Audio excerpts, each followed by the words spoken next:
இன்றைய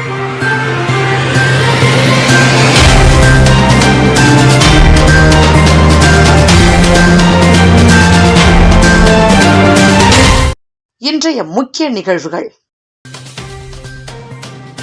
புதுச்சேரியில் பசி என்று சொல்லாத ஆட்சி நடக்கிறது. முதலமைச்சர் ரங்கசாமி பெருமிதம். குடியரசு தினத்தை ஒட்டி ஆளுநர் மாளிகையில் தேநீர் விருந்து. எதிர்க்கட்சிகள் புறக்கணிப்பு. தென்னிந்திய அளவிலான அறிவியல் கண்காட்சி. புதுச்சேரி அரசு பள்ளி முதலிடம். மக்களுக்காக தாங்கள் தொடங்கிய திட்டங்களை எல்லாம் நிறுத்திய ஆட்சிதான் காங்கிரஸ் திமுக ஆட்சி என்றும், தற்போதைய ஆட்சியில் புதுச்சேரியில் பசி என்றும் யாருமே சொல்ல முடியாத நிலை இருப்பதாக முதலமைச்சர் ரங்கசாமி தெரிவித்துள்ளார்.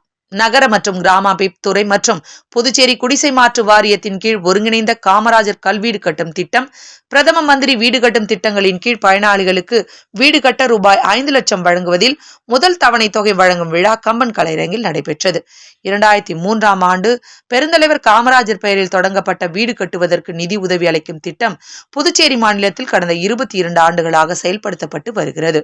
ஆரம்பத்தில் ஒரு வீடு கட்ட 40,000 ரூபாய் நிதி ஒதுக்கப்பட்ட நிலையில் தற்போது மத்திய மாநில அரசு நிதிகளோடு இணைந்து ஒரு வீடு கட்டுவதற்கு 5 லட்சம் ரூபாய் நிதி உதவி அளிக்கப்பட்டு வருகிறது. இந்த திட்டம் தொடங்கப்பட்டதிலிருந்து 13,843 பயனாளிகளுக்கு 380 கோடி ரூபாய் செலவில் வீடு கட்டுவதற்கு அரசு நிதி ஒதுக்கியுள்ளது. இந்த ஆண்டு சுமார் 2,237 பேருக்கு வீடு கட்டுவதற்கு தலா 5 லட்சம் ரூபாய் ஒதுக்கப்பட்டுள்ள நிலையில் இந்த திட்டத்தை பயனாளர்களுக்கு துணைநிலை ஆளுநர் மற்றும் முதலமைச்சர் ஆகியோர் காசோலையாக வழங்கினர். விழாவில் சபாநாயகர் செல்வம், வீட்டு வசதித்துறை அமைச்சர் திருமுருகன், பொதுப்பணித்துறை அமைச்சர் லட்சுமி நாராயணன், சட்டமன்ற உறுப்பினர் அனிபால் கென்னடி வாழ்த்துரை வழங்கினார். திட்டத்தை துணைநிலை ஆளுநர் கைலாஷ்நாதன் துவக்கி வைத்தார். விழாவில் பேசிய முதலமைச்சர் ரங்கசாமி, இது ஒரு மகிழ்ச்சியான விழா. சட்டமன்ற உறுப்பினர்கள் எல்லோரும் வீடு கட்டும் திட்ட நிதியை உயர்த்தி தருமாறு என்னிடம் கேள்வி எழுப்பினர். இது எப்படிப்பட்ட திட்டம்? கல்வீடு கட்டும் திட்டம் ஏன் வேண்டும்? வீடு கட்டினால் எப்படி மாற்றம் வரும்? குடிசை வீடுகளில் இருந்தால் என்ன சிரமம் என்பதை நன்கறிவேன். குடிசையில் இருந்தால் மதிப்பு எப்படி இருக்கும்? மழை காலத்தில் ஒழுகும். சட்டிப்பானை வைத்து நீரை பிடிப்பார்கள். மாணவர்கள் புத்தகம் நனைந்துவிடும். வெயில் காலத்தில் வீடு எரியும். எங்கே எரியுது என்று கூட தெரியாது. காமராஜர் நகரில் 1 மாதம் கூட கடந்த காலங்களில் எரியும். அப்போது எல்லா பொருட்களும் வீணாகிவிடும். திருமணத்துக்கு சேமித்து வைப்பது கூட எரிந்துவிடும். அவர்களால் ஒன்றுமே செய்ய முடியாது.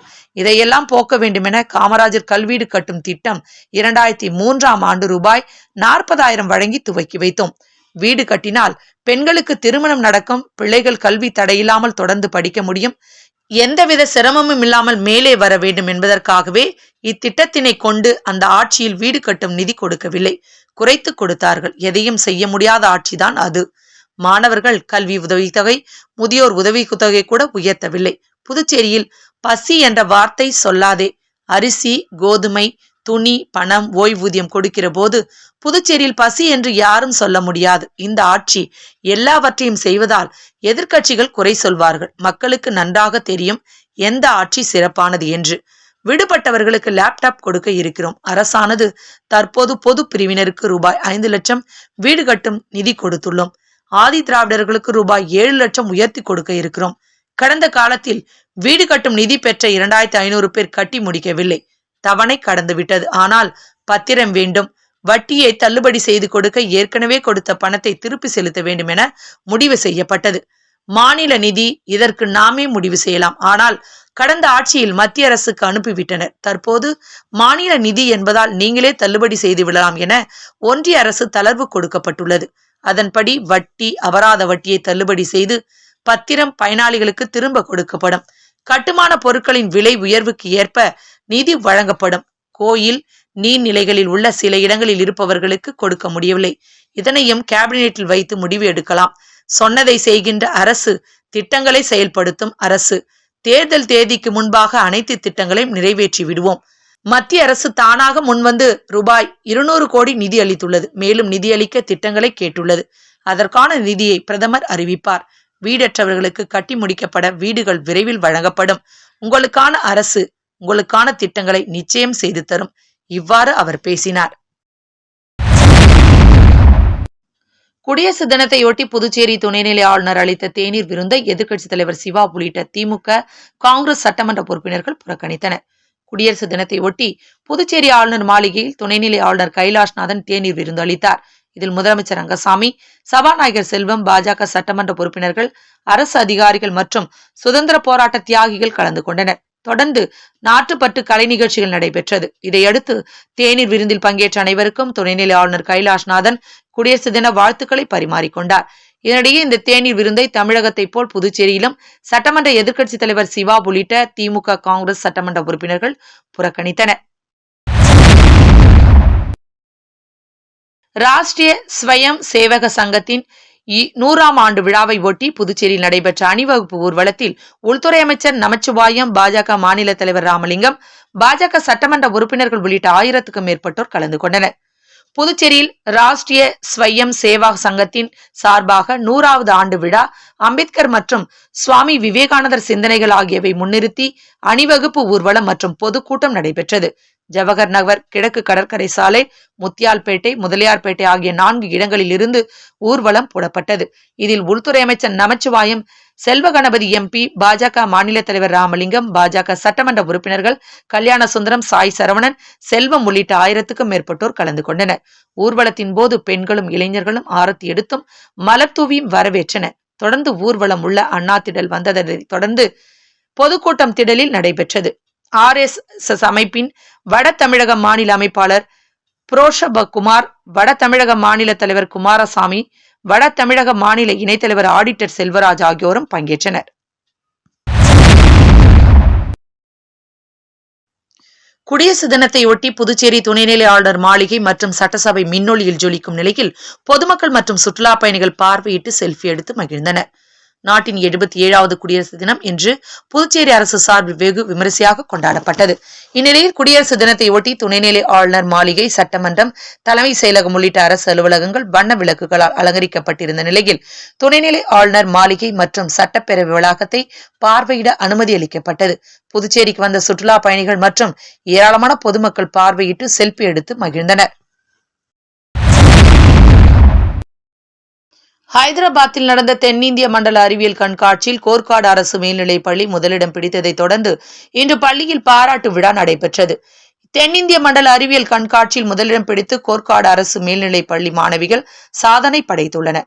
புதுச்சேரி பள்ளி கல்வி இயக்கம் சார்பில் சில வாரங்களுக்கு முன்பு மாநில அளவிலான அறிவியல் கண்காட்சி நடைபெற்றது. இந்த கண்காட்சியில் பங்கேற்ற கோர்க்காடு அரசு மேல்நிலைப் பள்ளி மாணவி வர்ஷினி இயற்கை, காற்று, நீர் மற்றும் காய்கறி குளிரூட்டும் கருவி கண்டுபிடித்து நடுநிலைப் பள்ளி அளவில் சிறந்த படைப்புக்காக முதலிடம் பிடித்து சாதனை படைத்தார். அதனைத் தொடர்ந்து ஹைதராபாத்தில் நடந்த தென்னிந்திய மண்டல அறிவியல் கண்காட்சியில் புதுச்சேரி சார்பில் கலந்து கொண்டனர். குழு படைப்பில் கோர்க்காடு அரசு மேல்நிலைப் பள்ளி தென்னிந்திய அளவில் முதலிடம் பிடித்து புதுச்சேரி மாநிலத்திற்கு பெருமை சேர்த்துள்ளனர். சாதனை படைத்த 8ஆம் வகுப்பு மாணவிகள் வர்ஷினி, பூஜா மற்றும் வழிகாட்டி ஆசிரியை அனுஷியா ஆகியோரை கோர்க்காடு அரசு மேல்நிலைப் பள்ளி துணை முதல்வர் முரளி கௌரவப்படுத்தி பாராட்டினார். மேலும் இன்று பள்ளியில் சாதனை படைத்த மாணவர்கள் மற்றும் ஆசிரியை கௌரவப்படுத்தும் விதமாக பொன்னாடை அணிவித்து மாணவர்கள் மத்தியில் பாராட்டு விழா நடைபெற்றது. இதில் மாணவர்கள் மற்றும் ஆசிரியர்கள் கலந்து கொண்டு சிறப்பித்தனர். தொடர்ந்து மாணவர்கள் தங்கள் வெற்றிக்கு உறுதுணையாக இருந்த ஆசிரியர்களை பாராட்டினார். லட்சிய ஜனநாயக கட்சியில் பரப்புரை பொதுச் செயலாளராக நடிகர் தாடி பாலாஜி நியமனம். லட்சிய ஜனநாயக கட்சியின் பரப்புரை பொதுச் செயலாளராக நடிகர் தாடி பாலாஜி அவர்கள் அதிகாரப்பூர்வமாக நியமிக்கப்பட்டுள்ளார். இந்த நியமனத்தை கட்சியின் தலைவர் ஜோஸ் சார்லஸ் மார்டின் அவர்கள் அறிவித்தார். இதனைத் தொடர்ந்து நடிகர் தாடி பாலாஜி அவர்கள் LJK கட்சி தலைவரை நேரில் சந்தித்து பொன்னாடை மற்றும் மாலை அணிவித்து நன்றி தெரிவித்தார். புதுச்சேரி மின் பணியாளர்கள் நலச்சங்கம் சார்பில் புதிய உறுப்பினர்கள் சேர்க்கை மற்றும் இலவச ஆயுள் காப்பீட்டு அடையாள அட்டை வழங்கும் நிகழ்ச்சி வில்லியனூர் பகுதியில் நடைபெற்றது. புதுச்சேரி மாநிலம் வில்லியனூர் தனலட்சுமி திருமண மண்டபத்தில் புதுச்சேரி மின் பணியாளர்கள் நலச்சங்கம் சார்பில் வில்லியனூர் தொகுதிக்குட்பட்ட புதிய உறுப்பினர்கள் சேர்க்கை மற்றும் இலவச ஆயுள் காப்பீட்டு அட்டை வழங்கும் விழா நடைபெற்றது. நிகழ்ச்சிக்கு சட்ட ஆலோசகர் ராதாகிருஷ்ணன் வரவேற்புரை ஆற்றினார். வில்லியனூர் தொகுதி தலைவர் செம்மநேரி தலைமை தாங்கி சிறப்புரை ஆற்றினார். இதில் சிறப்பு விருந்தினராக எதிர்க்கட்சித் தலைவர், தொகுதியின் சட்டமன்ற உறுப்பினர் சிவா கலந்து கொண்டு விழாவிற்கு முன்னிலை வகித்து உறுப்பினர்கள் சேர்க்கை மற்றும் இலவச ஆயுள் காப்பீட்டு அட்டை வழங்கி நிகழ்ச்சியை சிறப்பித்து சிறப்புரையாற்றினார். சங்க தலைவர் பாலகுரு முன்னிலை வகித்தார். மேலும் மின் பணியாளர்களின் முக்கிய கோரிக்கைகளாக புதுச்சேரியில் மின்துறை மூலம் மின் பணியாளர்களுக்கு மின் உரிமை வழங்க வேண்டும், மின்துறையின் மூலம் புதிய மின் இணைப்பு பெயர் மாற்றம், அதை சார்ந்த பதிவுகள் செய்யப்பட்டு மின்சாரம் பெறப்படும் கால அளவு நிர்ணயிக்கப்படுதலின் விவரங்கள் வெளிப்படையாக பொதுமக்களுக்கு தெரிவிக்க வேண்டும். பொதுமக்கள் மற்றும் மின் பயனாளிகள் ஆலோசனை இல்லாமல் அரசு தன்னிச்சையாக புதிய மின் மீட்டர்கள் பொருத்துவதை சங்கம் வன்மையாக கண்டிக்கிறது உள்ளிட்ட பல்வேறு கோரிக்கைகளை நிறைவேற்றி தர வேண்டும் என்று கோரிக்கை மனு அளித்தனர். தாவேகாவிற்கு விசில் சின்னம் ஒதுக்கப்பட்டுள்ளதை கொண்டாடும் வகையில் அரியாங்குப்பம் தொகுதி தாவேகா சார்பில் விசில் ஊதி பொதுமக்களுக்கு இனிப்புகள் வழங்கப்பட்டன. தமிழக வெற்றி கழகத்திற்கு தேர்தல் துறையால் பொது சின்னமாக விசில் சின்னம் ஒதுக்கப்பட்டது. அதனை கொண்டாடும் வகையில் புதுச்சேரி மாநிலம் அரியாங்குப்பம் தொகுதி தமிழக வெற்றி கழகம் சார்பாக நிர்வாகி குமாரவேல் ஏற்பாட்டில் பொதுமக்களுக்கு விசில் ஊதி இனிப்புகள் வழங்கப்பட்டன. இந்நிகழ்ச்சியில் புதுச்சேரி மாநில நிர்வாகி புதியவன், அரியாங்குப்பம் தொகுதி தலைமை நிர்வாகி வசந்த் மற்றும் அணி தலைமை நிர்வாகி பிரபு, நிர்வாகிகள் சத்யராஜ், சுந்தரமூர்த்தி, பிரபாகரன், யோகேஸ்வரன், ஜெகதீஷ் மற்றும் தமிழக வெற்றி கழக தோழர்கள், தொண்டர்கள், நிர்வாகிகள் என பலர் கலந்து கொண்டனர். தமிழ் மொழிக்காக இன்னுயிர் நீத்த மொழிப்போர் தியாகிகளுக்கு அம்மா மக்கள் முன்னேற்ற கழகம் சார்பில் மேற்கு மாநில செயலாளர் எஸ் டி சேகர் தலைமையில் வீர வணக்கம் செலுத்தப்பட்டது. அமமுக கழக பொதுச் செயலாளர் டிடிவி தினகரன் ஆணைக்கிணங்க அம்மா மக்கள் முன்னேற்ற கழக மேற்கு மாநில செயலாளர் எஸ் டி சேகர் தலைமையில் மெழுகுவர்த்தி ஏற்றி மலர் தூவி தமிழ் மொழி காக்க இன்னுயிர் நீத்த மொழிப்போர் தியாகிகளுக்கு புதுச்சேரி மாநில அம்மா மக்கள் முன்னேற்ற கழகத்தின் சார்பில் வில்லியனூர் கழக அலுவலகத்தில் வீர வணக்கம் செலுத்தப்பட்டது. இந்நிகழ்ச்சியில் அவைத்தலைவர் ரகுபதி, துணை செயலாளர் முடியன், பாட்சான், மாணவரணி பாலாஜி, அம்மா பேரவை செயலாளர் ஆர் கே ராஜா, மருத்துவரணி செயலாளர் டாக்டர் சிலம்பரசன், சிறுபான்மை பிரிவு செயலாளர் ஜான்சன், பொறியாளர் அணி செயலாளர் திருஞானகுமரன், ஓட்டுநர் அணி செயலாளர் முருகன், கிருஷ்ணமூர்த்தி, தொகுதி செயலாளர்கள் செந்தில் என்கிற குமாரவேல், கண்ணதாசன், ராமச்சந்திரன், காண்டீபன், சிவகுமார், கலியமூர்த்தி, முத்து, பொதுக்குழு உறுப்பினர் சீனிவாசன், சிலம்பரசன் உட்பட மாநில கழக நிர்வாகிகள், கழக முன்னோடிகள் உட்பட ஏராளமானோர் கலந்து கொண்டனர்.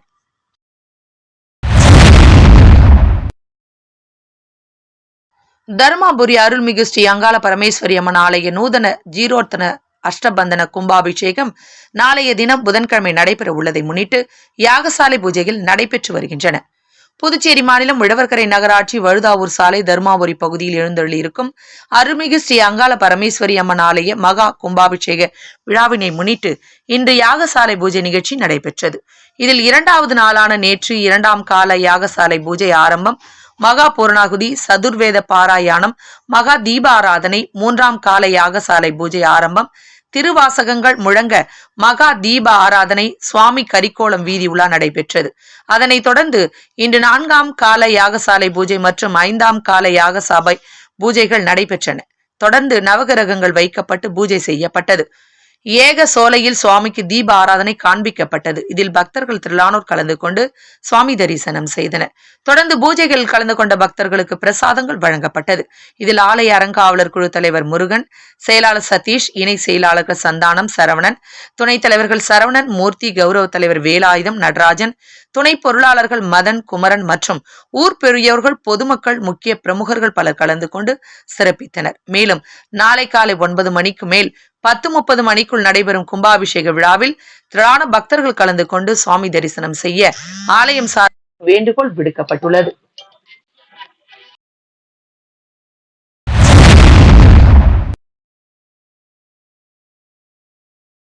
மங்களம் தொகுதி சிவராந்தகம் பகுதியில் இந்திய திருநாட்டின் 77வது குடியரசு தினத்தை முன்னிட்டு சாம்பசிவரெட்டியார் அறக்கட்டளை சார்பில் கொடியேற்றி நலத்திட்ட உதவிகள் வழங்கப்பட்டது. புதுச்சேரி மாநிலம் மங்களம் தொகுதி சிவாரந்தகம் கிராமத்தில் சாம்பசிவரெட்டியார் அறக்கட்டளை சார்பில் இந்திய திருநாட்டின் 77வது குடியரசு தினத்தை முன்னிட்டு தேசிய கொடியேற்றி நலத்திட்ட உதவிகள் வழங்கும் நிகழ்ச்சி நடைபெற்றது. நிகழ்ச்சிக்கு அறக்கட்டளை நிறுவனர் எஸ் ரங்கன் தலைமையில் தேசிய கொடி ஏற்றப்பட்டு பொதுமக்களுக்கு தள்ளுவண்டி, எலக்ட்ரிக் தையல் மிஷின், லைப்ரரி புத்தகங்கள், தேசிய அளவில் கயிறு இழுக்கும் போட்டியில் கலந்து கொள்ளும் வீரர்களுக்கு 20,000 மதிப்பில் சீருடைகள் உள்ளிட்ட பல்வேறு நலத்திட்ட உதவிகள் வழங்கப்பட்டது. இந்த விழாவிற்கு சிறப்பு விருந்தினர்களாக முன்னாள் முதல்வரின் தனிச் செயலர் கிருஷ்ணமூர்த்தி, பன்னீர்செல்வம், முன்னாள் சட்டமன்ற உறுப்பினர் மூர்த்தி, முன்னாள் கூட்டுறவு பதிவாளர் யஷ்வந்தையா, மாவட்ட தொழில் வளர்ச்சி கழகம் ஓய்வு பெற்ற துணை செயலாளர் Rajaganesh, auditor Rajendran, JKTVS Radhakrishnan, Padmaban Reddiar, R Baskaran, Krishnaraj, Vinoth, Sekar Gounder, Arumuga Gounder, Viduthalai Chiruthaigal கட்சி மகளிர் விடுதலை இயக்கம் மாநில செயலாளர் பாக்கியலட்சுமி, சிவராந்தகம், நாட்டாண்மை பெருமக்கள் உட்பட ஊர் பெரியோர்கள் ஏராளமானோர் கலந்து கொண்டு விழாவினை சிறப்பித்தனர். மேலும் விழாவில் கலந்து கொண்ட அனைத்து தரப்பு மக்களுக்கும் மதிய உணவு வழங்கப்பட்டது.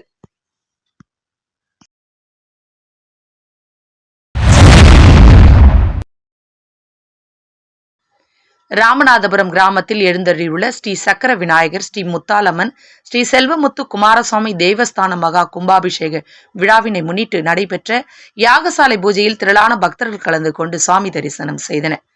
புதுச்சேரி மாநிலம் வில்லியனூர் கொம்யூன் ராமநாதபுரம் கிராமத்தில் எழுந்தருளியுள்ள ஸ்ரீ சக்கர விநாயகர், ஸ்ரீ முத்தாலம்மன், ஸ்ரீ செல்வமுத்து குமாரசுவாமி தேவஸ்தான மகா கும்பாபிஷேக விழாவினை முன்னிட்டு யாகசாலை பூஜைகள் மிக சிறப்பாக நடைபெற்று வருகின்றன. முன்னதாக கடந்த ஞாயிற்றுக்கிழமை கணபதி ஹோமம், மகாலட்சுமி ஹோமம், அதனைத் தொடர்ந்து திங்கட்கிழமை புனித நீர் எடுத்தல், மங்கள இசை, ரஷா பந்தன், கும்ப அலங்காரம், யாகசாலை பிரவேசம், முதல் கால யாகசாலை பூஜை, இரண்டாம் கால யாகசாலை பூஜை, விசேஷ சாந்தி யாகசாலை பிரவேசம், மூன்றாம் கால யாகசாலை பூஜை, மூலமந்திர ஹோமம், புரணாகுதி, உபச்சாரங்கள், தீப ஆராதனை உள்ளிட்ட நிகழ்ச்சிகளும் பூஜைகளும் நடைபெற்று வந்தன. முக்கிய நிகழ்வாக நாளை 9:30 மணி முதல் 11 மணிக்குள் கும்பாபிஷேக விழா நடைபெற உள்ளது. இதில் பக்தர்கள் கலந்து கொண்டு கும்பாபிஷேக விழாவினை கண்டுகளிக்குமாறு ஆலய திருப்பணிக்குழு தலைவர் ரமேஷ் என்கிற கிருஷ்ணமூர்த்தி கேட்டுக் கொண்டுள்ளார். இந்நிகழ்ச்சியில் திருப்பணிக்குழு தலைவர் ரமேஷ், ஆலய நிர்வாக அதிகாரி ரவி, முன்னாள் அறங்காவலர் குழு நிர்வாகிகள், திருப்பணி உறுப்பினர்கள், பொதுமக்கள் திரளாக கலந்து கொண்டு விழாவினை சிறப்பித்தனர். தொடர்ந்து யாகசாலை பூஜையில் கலந்து கொண்ட பக்தர்கள் அனைவருக்கும் பிரசாதம் வழங்கப்பட்டது. நிகழ்ச்சிக்கான ஏற்பாட்டினை திருப்பணி குழு மற்றும் ராமநாதபுரம் இளைஞர்கள், கிராமவாசிகள் வெகு சிறப்பான முறையில் செய்து வருகின்றனர்.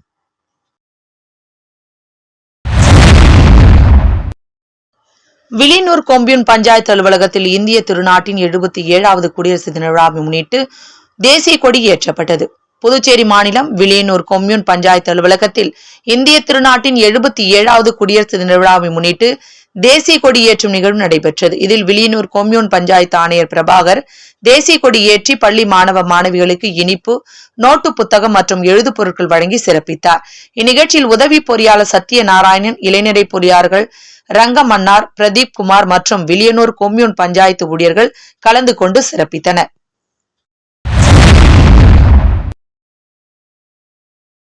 ஆனந்தபுரம் கிராமத்தில் இந்திய திருநாட்டின் 77வது குடியரசு தின விழாவை முன்னிட்டு ஸ்போர்ட்ஸ் கிளப் நடத்தும் முதலாம் ஆண்டு விளையாட்டுப் போட்டிகள் பள்ளி வளாகத்தில் நடைபெற்றன. புதுச்சேரி மாநிலம் வில்லியனூர் கொம்யூன் ஆனந்தபுரம் கிராமத்தில் இந்திய திருநாட்டின் 77வது குடியரசு தின விழாவை முன்னிட்டு ஸ்போர்ட்ஸ் கிளப் நடத்தும் முதலாம் ஆண்டு விளையாட்டுப் போட்டிகள் பள்ளி வளாகத்தில் நடைபெற்றன. முன்னதாக குடியரசு தின விழாவை கொண்டாடும் வகையில் தேசிய கொடி ஏற்றப்பட்டு மாணவ மாணவிகளுக்கு இனிப்பு வழங்கப்பட்டது. இதில் மாணவ மாணவியர்கள் மற்றும் பொதுமக்கள் உள்ளிட்ட அனைவருக்கும் விளையாட்டுப் போட்டிகள், இசை நாற்காலி, தவளை ஓட்டம், தண்ணீர் நிரப்புதல், சிலம்பாட்டம், கபடி போட்டி, கோலப்போட்டி உள்ளிட்ட பல்வேறு போட்டிகள் நடத்தப்பட்டன. இதில் மாணவர்கள், பெரியோர்கள் என அனைவரும் ஆர்வமுடன் பங்கேற்று போட்டியில் கலந்து கொண்டு தங்களது திறமைகளை வெளிப்படுத்தினர். இப்போட்டியில் கலந்து கொண்டு வெற்றி பெற்றவர்களுக்கு அரசு பள்ளியின் தலைமை ஆசிரியர் லட்சுமி கலந்து கொண்டு பரிசுகளை வழங்கி சிறப்புரை ஆற்றினார். விழா ஏற்பாடுகளை ஸ்போர்ட்ஸ் கிளப் அணியினர் செய்திருந்தனர்.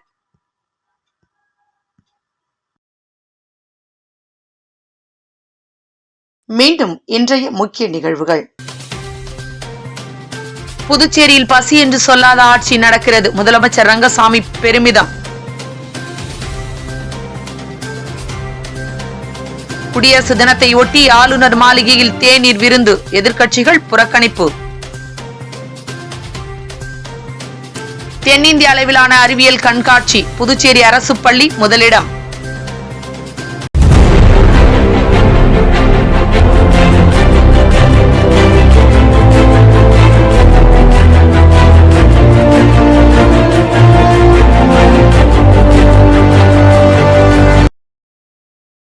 செய்திகளை உடனுக்குடன் தெரிந்து கொள்ள மெட்ரோ யூடியூப் சேனலை சப்ஸ்கிரைப் செய்யவும்.